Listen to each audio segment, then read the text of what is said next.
जय हिंद दोस्तों। मैं विकास भारद्वाज आप सभी का मेरे इस channel law for RPF LDC में स्वागत करता हूं। आज का यह वीडियो काफ़ी महत्वपूर्ण है।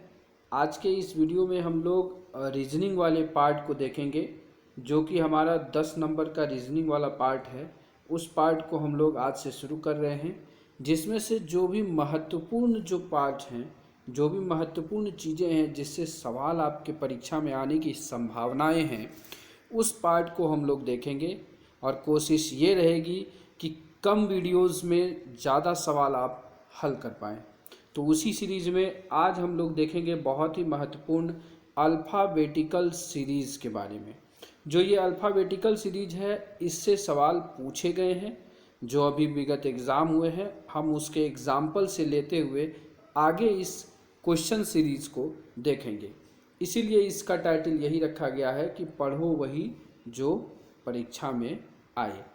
तो चलिए देखते हैं अल्फ़ाबेटिकल सीरीज़ के सवाल कैसे पूछे गए हैं। उससे पहले अगर आप मेरे चैनल पर पहली बार आए हैं तो इस चैनल को सब्सक्राइब करिए, साथ ही साथ बेल आइकन को प्रेस करिए ताकि मेरे द्वारा बनाए गए इन सारे वीडियोज़ को आप पहले देख सकें और आप इससे लाभान्वित हो सकें। तो चलिए जो सवाल पूछा गया था उस सवाल के बारे में देखते हैं। तो ये रूल 70 का एग्ज़ाम हुआ था सब इंस्पेक्टर टू आईपीएफ का। उसमें यह सवाल पूछा गया था कि if apple is written as CRRNG how will orange be written. मतलब कि अगर एप्पल को CRRNG लिखा जाता है तो ORANG ऑरेंज को क्या लिखा जाएगा। तो आपके सामने ये विकल्प थे, इस विकल्प में से सही उत्तर चुनना था। तो जो सही उत्तर था वो था ऑप्शन नंबर बी, QTCPIG। तो ये कैसे आया, किस तरीके से यह सवाल हल होता है, तो इसके लिए बहुत ही सिंपल मेथड में लाया हूँ। बहुत सारे ट्रिक्स हैं, टिप्स हैं, वो सारी चीज़ भी मुझे आती हैं, लेकिन आप लोगों के हिसाब से जो आपके दिमाग को सबसे सिंपलेस्ट लगता है उस फॉर्म में मैंने इसे लाने की कोशिश की है। तो आप जब भी इस तरह के सवाल देखें तो आप एग्ज़ामिनेशन हॉल में एक इस तरह का चार्ट बना लें। किस तरह का? तो इस तरह का चार्ट आप अपने पेपर पर, जहाँ भी खाली पेपर हो वहाँ पर इस तरह का चार्ट बना लें, जिसमें आप ABCD को लिखें M तक, क्योंकि अल्फ़ाबेटिकल में कितने होते हैं, 26 लेटर होते हैं अल्फ़ाबेट में। तो 13 को ऊपर लिखें और फिर 13 को ऐसे नीचे लिख लें, इस तरीके से जैसे मैंने लिखा है। और ठीक इसी प्रकार से आप नंबरिंग भी वहाँ पर इनके ऊपर में कर ले अक्षरों पे। इससे क्या होगा कि आपके इस तरह के सवाल जो एकदम बहुत ही लॉलीपॉप कहिए आसान है, उनके गलती होने की संभावना ना के बराबर हो जाती है। तो अब इस चार्ट से हम उस सवाल को कैसे हल करेंगे उसे हम लोग देखते हैं। तो आप जैसे ही देखेंगे लिखा था कि if apple is written as CRRNG, तो ऑरेंज को हम कैसे लिखेंगे। तो हम फिर उसी चार्ट को याद करेंगे। तो ये चार्ट मैंने यहाँ पर आपके बगल में रख रखा है, तो जो आपको दिख रहा होगा। अब हम इस सवाल को हल करेंगे। तो मैंने देखा एप्पल, क्या था, एप्पल, इसको लिखा क्या गया, CRRNG। कैसे? तो इनके रिलेशन को देखेंगे। हमेशा इसमें क्या देखना है कि इन दो चीज़ों का रिलेशन जैसा होगा वैसा ही पूछे गए शब्द का भी रिलेशन होगा। मतलब the relation between two words which is given in the question is a relation of other word which is asked by the questioner. मतलब कि क्वेश्चनायर के द्वारा जो पूछा गया है वो उसी तरीके से उसका रिलेशन बनेगा जिस तरह से इन दोनों के बीच रिलेशन है। तो इन दोनों के बीच रिलेशन कैसा है, तो आप देखेंगे यहाँ पर, तो इन दोनों के बीच रिलेशन ऐसे दिखेगा आपको। कैसे? A का C के साथ, P के R के साथ, P का R के साथ, L का N और E के G।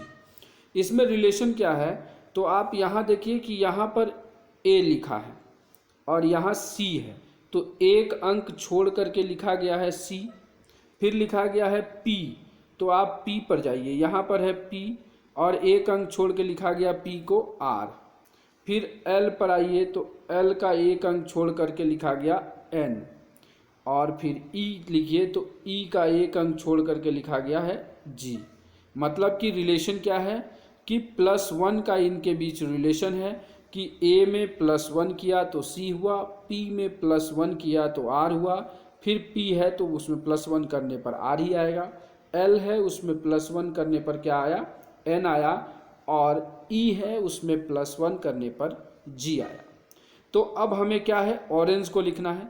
तो ठीक ऑरेंज में भी हम सिर्फ यही जो रिलेशन इनके बीच है, इस रिलेशन को हम लोग खोजते हैं और इस पर फिट करते हैं। तो ओ का ए अगला अक्षर होता है पी, ओ का अगला अक्षर है पी, लेकिन पी छोड़ करके लिखेंगे क्यू। तो मतलब कि पहला जो डिजिट होगा वो क्या होगा, वो होगा, इन सबों में हम क्या जोड़ेंगे, इन सबों में हम +1 करेंगे।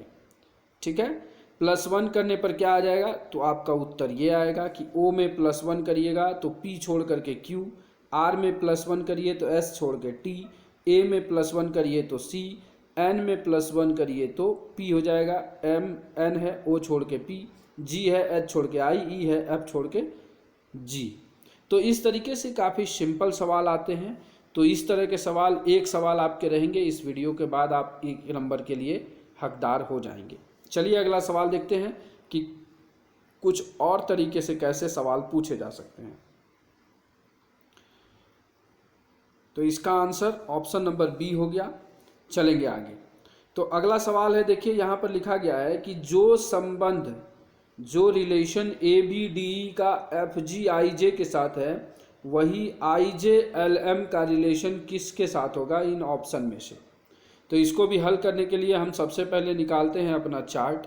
तो ये चार्ट आपको दिख गया। तो आप देखिए ए, उसके बाद एफ लिखा है। तो ए के बाद आप जब जाएंगे तो ए पहले नंबर पर है, लेकिन एफ तक जाने के लिए कितने अंक, कितने डिजिट को छोड़ा, कितने शब्दों को छोड़ा गया, तो बी सी डी ई यहाँ तक छोड़ा गया, मतलब 4 शब्द को छोड़ा गया। फिर बी से जी तक जाने के लिए, तो ठीक उसी प्रकार से बी से जी तक जाने के लिए भी क्या छोड़ा गया, तो 4 अंकों को छोड़ा गया है। तो इन सब चीज़ों के अनुसार फिर देखिए डी और आई में, डी और आई में भी वही संबंध आपको दिखेगा +4 का। एंड ई और जे में देखेंगे तो यहाँ पर ई है और यहाँ पर जे है, तो इसमें भी आपको +4 का ही संबंध दिख रहा है। तो इस तरीके से +4 करके है। तो अब हम लोग आई जे एल एम, आई जे एल एम है, आई जे एल एम है। तो जब हम i में +4 करेंगे तो क्या आएगा, तो i आपका यहाँ पर है, तो इसमें 4 लेटर को छोड़ करके देखते हैं। तो आपका आ गया जे के एल एम और एन, मतलब कि यहाँ पर आ जाएगा एन। तो अब आप ऑप्शन देखिए तो सभी एन से शुरू हैं। फिर आगे चलेंगे, जे में 4 जोड़ेंगे तो जे आपका, सॉरी आई में जोड़ा हमने, हाँ जे को किया तो जे यहाँ पर है, इसमें 4 जोड़ेंगे तो के एल एम एन ओ। ठीक है, तो यहाँ पर क्या आ जाएगा, के एल एम एन छोड़ के ओ आ जाएगा। तो एन ओ किस में है, तो देखिए इसी दोनों में है। तो अब ऑप्शन आप दो आपका छट गया, अब इसी दोनों में से आंसर होगा। तो एल में हम 4 छोड़ते हैं तो एल यहाँ पर है, तो इसमें 4 करें तो 1 2 3 4 छोड़ के क्यू, तो यहाँ पर क्यू। अब ऑप्शन में देखिए क्यू किसके पास है, इसके पास है, तो आपका ऑप्शन नंबर ए सही हो जाएगा। तो इसका उत्तर क्या होगा, ऑप्शन नंबर ए सही होगा। चलिए अगले सवाल को देखते हैं। अगला सवाल इसी प्रकार का है कि J D H L P T X B F J, तो अगला लेटर क्या आएगा। तो जब इस तरह के सवाल आएंगे तो इस तरह के सवाल में आपको सारे संबंध देखने पड़ेंगे, ये ध्यान देना होगा यहाँ पर। कैसे, इसके विपरीत इसके पीछे वाला जो सवाल हमने हल किया, इसमें जब आपको इस तरह से अनुपात करके दे और समानुपात वाला, तो इसमें रिलेशन होता है किनके बीच, इसमें रिलेशन होता है पहले दोनों के बीच, तो वही रिलेशन दोनों के बीच होता है। ठीक है, तो इस तरीके से हल होगा। लेकिन इसी जगह अगले सवाल में क्या है, यहाँ कॉमा लगा है, तो इनका पहला इसे ऐसे और इस तरीके से चलेगा इसमें। तो देखते हैं इसको हल करके। पहली बात तो सबसे पहले हम अपना चार्ट ले लें। ठीक है, हम लोगों ने चार्ट ले लिया। अब लिखा क्या है, अब लिखा है देखिए डी एच एल, फिर लिखा है पी टी एक्स, फिर है बी एफ जे। तो अगला शब्द क्या होगा? तो जो अगला शब्द होगा वो है ऑप्शन नंबर बी, NRV इसका उत्तर होगा। अब ये NRV उत्तर होगा, इसका जो एक्सप्लेनेशन है उस एक्सप्लेनेशन को आप कमेंट करके मुझे बताइएगा कि इसमें किस प्रकार का सीरीज बन रहा है, ताकि यह उत्तर निकल रहा है ऑप्शन नंबर बी। चलेंगे हम आगे अगले सवाल पर, क्योंकि जब तक आप अपने हिसाब से इसमें दिमाग नहीं लगाएंगे तब तक आपका जो है रीजनिंग में सोचने का मेथड नहीं बनेगा। चलेंगे आगे, ठीक है। अगला सवाल देखते हैं। अगला सवाल देखिए, यहाँ पर फिर अनुपात वाला आ गया कि इनका और इनका जो संबंध है वही इसके और इसके बीच होगा। तो ब्लैक स्मिथ है, उसको लिखा गया है क्या? CNBELUNKUJ। ठीक है, तो देखिए फिर हम निकालते हैं आपके लिए, ये चार्ट आ गया है। अब आप चार्ट पर इसको करिए। जैसे बी है, अगला ही लेटर यहाँ पर सी है। देखिए बी के बाद ही आता है सी, तो बी का सी के साथ संबंध है। वहीं एल का एन के साथ क्या संबंध होगा? तो एक अंक छोड़ के एल यहाँ है तो एम को छोड़ दीजिए और उसके बाद एन पर आ जाइए। फिर अगला रिलेशन ए है, उसके बाद यहाँ बी है, मतलब कि एक बार तो अगला ही वर्ड हो जा रहा है और एक बार एक छोड़ रहा है। फिर सी है, यहाँ ई है, तो सी और ई के बीच में डी को छोड़ा जा रहा है। तो यहाँ एक रिलेशन हमें समझ में आ गया, क्या? कि पहले वर्ड में हमको अगला वर्ड ही ले लेना है, लेकिन दूसरे वर्ड में हमको एक छोड़ के लेना है। तो वैसे ही हम सी को लेते हैं, CHILDREN, तो सी का अगला वर्ड क्या हो जाएगा? डी हो जाएगा। एच का अगला वर्ड आई, एक छोड़ करके जे हो जाएगा। फिर आई का अगला वर्ड क्या है? जे है, तो यहाँ जे हो जाएगा। फिर एल है, उसका अगला वर्ड एम है, उसे छोड़ करके एन हो जाएगा। फिर आइए डी है, उसके बाद ई हो जाएगा। फिर आइए आर है, एस छोड़ करके टी हो जाएगा। और उसके बाद ई है तो एफ हो जाएगा। और एन है, एम एन है, तो ओ छोड़ करके पी हो जाएगा। तो देखिए D J J N E T F P किस में है? तो ये आपको बी वाले में है, तो सही उत्तर इसका बी हो जाएगा। तो इसी तरीके से रिलेशन बनाना होता है और सवाल हल करना होता है। चलिए अगला सवाल कुछ थोड़ा हट करके है, लेकिन है उसी अनुसार। इसमें कहा गया है कि ये जो 4 विकल्प दिए गए हैं, इसमें जो ऑड वर्ड है, विषम शब्द को चुनिए। मतलब कि कोई 3 के साथ जो है रिलेशन एक जैसा बन रहा होगा, लेकिन कोई एक ऐसा है जिसका रिलेशन क्या हो रहा होगा? वो उस तरह के रिलेशन में सेट नहीं हो रहा होगा। तो इसके लिए फिर हम चार्ट निकाले, तो आपके लिए चार्ट यहाँ पर आ गया है। अब देखिए पहला क्या है? RGTF, दूसरा ऑप्शन MLOK, CTES और VDZC। तो आप देखिए जैसे कि RGTF जो है, इसमें रिलेशन बनाना है हमको। तो आप देखेंगे R के बाद यहाँ देखिए T आता है ना, एक छोड़ करके, तो देखिए T आ गया। और वहीं G है, तो G से पहले F आता है, देखिए तुरंत पहले। मतलब कि यहाँ F में इधर से, मतलब G में -1 करेंगे और इसमें +1 करेंगे, तो ये +1 और -1 का रिलेशन बैठ रहा है। अगला देखिए इस तरह का रिलेशन बैठता है, तो MLOK, इसमें भी वो रिलेशन बैठना चाहिए। तो देखिए यहाँ M में +1 किए, O हो गया। अब ये L में -1 करेंगे, तो L आपका यहाँ पर है, L के पहले K होता है, तो एकदम सही रिलेशन बैठ रहा है। तो फिर अगला देखते हैं, उसमें भी CTES वाले में भी यही बैठना चाहिए। तो C D छोड़ के E आ गया। एंड इधर T में एक माइनस करेंगे तो S होगा। देखिए T में एक माइनस करेंगे क्योंकि 19वें नंबर पर S होता है और 20वें नंबर पर T होता है। तो इस तरह से ये रिलेशन सही हो रहा है। तो लास्ट वाला रिलेशन देखते हैं, इसमें वो रिलेशन होता है कि नहीं। ऐसे भी इन तीनों का रिलेशन मिल गया है, तो बचा यही है, तो इसका मतलब उत्तर यही होगा। फिर भी हम इसे चेक कर लेते हैं। तो V में अगर हम V और एक छोड़ के लिखें तो T होगा, यहाँ पर आना चाहिए था T, लेकिन है Z। वहीं D में माइनस करेंगे तो C आता ही है, लेकिन यहाँ पर T के जगह Z लिख दिया है, इसलिए ये हमारा उत्तर जो है वो ऑप्शन नंबर D हो जाएगा। तो देखिए किस तरह से चीज़ें इसमें जो हैं, एक यही चार्ट है, इसे आप आसानी से याद रखेंगे तो आपके सारे सवाल लमसम हल होने की संभावना है और काफ़ी सटीकता के साथ। चलेंगे आगे। तो आपके लिए यहाँ पर मैंने 2 सवाल रखे हैं। पहला सवाल आपके लिए है DHL अनुपात है PTX, फिर समानुपात BFJ और इसमें उत्तर लाना है। तो क्या इसका उत्तर होगा? इसे आप अपने संबंध जैसा भी हो उसे हल करिए, किस तरह से इसका बन रहा है। चलिए, तो इसका सही उत्तर आंसर हो जाएगा NRV। इसे हम लोगों ने पहले भी इसे हल किया है, तो इस तरह के सवाल आपको पहले भी दिखे होंगे। चलिए अगला सवाल देखें। तो यहाँ पर इस दिए गए विकल्पों में विषम शब्द सुनिए, अल्टरनेटिव वर्ड सुनिए। तो AG, AW, ET और IQ। AG, AW, ET और IQ क्या है? तो इसका सही उत्तर है ऑप्शन नंबर CET जो है वो सही है। आइए अब चार्ट के माध्यम से मैं इस वाले सवाल को, जो सवाल यहाँ अल्टरनेटिव वाला, इसको मैं आपको बता दूँ।